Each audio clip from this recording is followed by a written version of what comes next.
Assalamualaikum warahmatullahi wabarakatuh.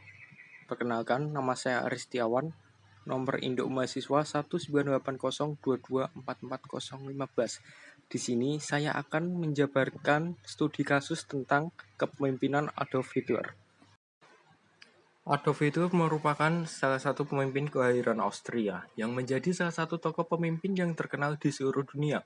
Adolf Hitler terkenal akan sisi buruknya karena beberapa pihak setuju bahwa Adolf Hitler merupakan salah satu tokoh penjahat dunia yang bertanggung jawab atas beberapa insiden yang telah banyak merenggut korban jiwa. Di bawah kejahatan dan perilaku Adolf Hitler yang merugikan dunia, Adolf Hitler merupakan salah satu pemimpin yang memiliki karir kepemimpinan yang cukup berhasil. Sejarah kepemimpinan Adolf Hitler dapat menjadi pelajaran yang dapat bermanfaat dengan mengambil sisi positif dari kepemimpinan Adolf Hitler. Kualifikasi kepemimpinan dari Adolf Hitler.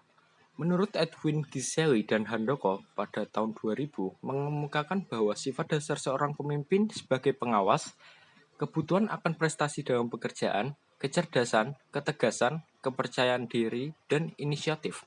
Adolf Hitler mempunyai sifat dasar seorang pemimpin yang dapat menjadi pengawas, prestasi dan kecerdasan, serta kepercayaan diri.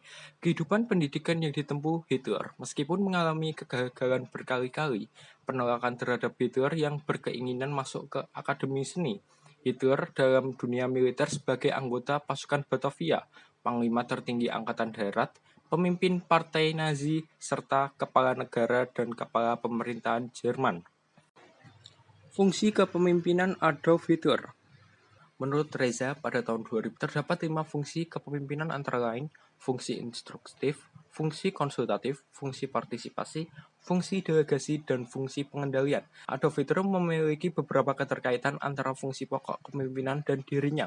Sebagai seorang pemimpin yang pantang menyerah dan tak akan mundur sedikit pun sebelum keinginannya tercapai, walau harus mengorbankan banyak hal, ia juga akan mengerahkan seluruh sumber daya, anak buah, dan hartanya untuk meraih tujuan-tujuannya.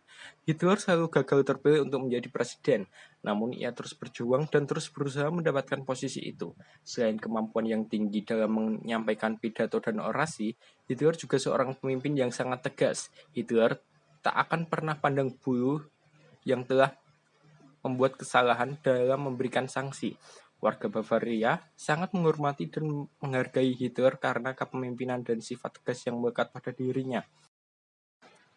Teori kepemimpinan dari Adolf Hitler. Teori kepemimpinan dapat dikaji dari 3 sudut pandang, yakni pendekatan sifat, pendekatan gaya, dan pendekatan kontingensi.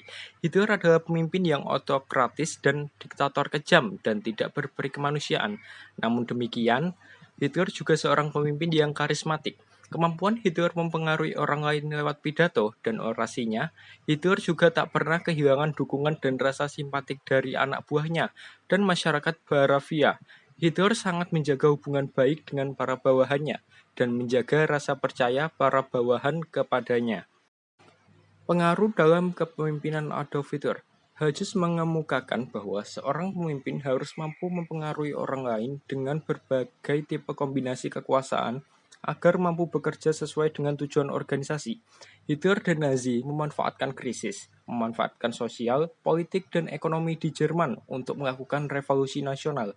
Krisis itu disebabkan oleh pendudukan Prancis di Ruhr yang datang untuk meminta pembayaran ganti rugi. Nazi menyuruhkan revolusi dan berusaha untuk menggulingkan pemerintah. Hitler juga pandai dalam merekrut dan mempengaruhi orang lain. Ia merekrut orang-orang yang kompeten dan memiliki pengaruh yang luas seperti Armstrong, Hermann Göring, dan Joseph Goebbels. Kekuasaan dalam menjalankan kepemimpinan Adolf Hitler. French dan Raven membagi sumber kekuasaan menjadi 5. Kekuasaan keahlian, kekuasaan legitimasi, kekuasaan referensi, kekuasaan penghargaan, dan kekuasaan paksaan. Tahun puncak kehebatan Hitler adalah tahun 1940. Bulan April, angkatan bersenjatanya secara bertahap menguasai Denmark dan Norwegia. Bulan Mei, negara Belanda, Belgia, dan Luxembourg. Bulan Juni, Prancis dan Jerman juga menaklukkan Yunani dan Yugoslavia di bulan April 1941.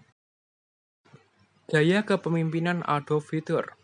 Menurut Arep dan Tanjung, ada 4 gaya kepemimpinan demokratis, diktator atau autokratis, paternalistik, dan kendali bebas. Hitler menganut gaya kepemimpinan otoriter dan diktator. Dengan kekuatannya dan kemampuannya dalam mengambil tindakan, Hitler menjadi pemimpin tunggal yang sangat dipatuhi oleh bawahannya. Ia mengatur setiap langkah pemerintahan, memutuskan suatu perkara, dan menginstruksi anak buahnya untuk melakukan apa yang ia inginkan. Kepengikutan dari Adolf Hitler. Kepengikutan atau followership dapat dikategorikan ke dalam 5 gaya. Yang pertama, alienated follower, pengikut yang mengasihkan diri; conformist follower, pengikut yang dapat menyesuaikan diri; pragmatis follower, pengikut yang pragmatis; passive follower, pengikut yang pasif; dan exemplary follower, pengikut yang patut dicontoh. Setelah pembebasan pada tahun 1924, Hitler memperoleh dukungan rakyat dengan menyerang perjanjian Versailles dan mempromosikan pan-Jermanisme, antisemitisme, dan anti-komunisme dengan pidato karismatik dan propaganda Nazi. Pada November 1932, Partai Nazi memegang kursi terbanyak di Reichstag, Jerman. Presiden Paul von Hindenburg untuk menunjuk Hitler sebagai kanselir pada tanggal 30 Januari 1933.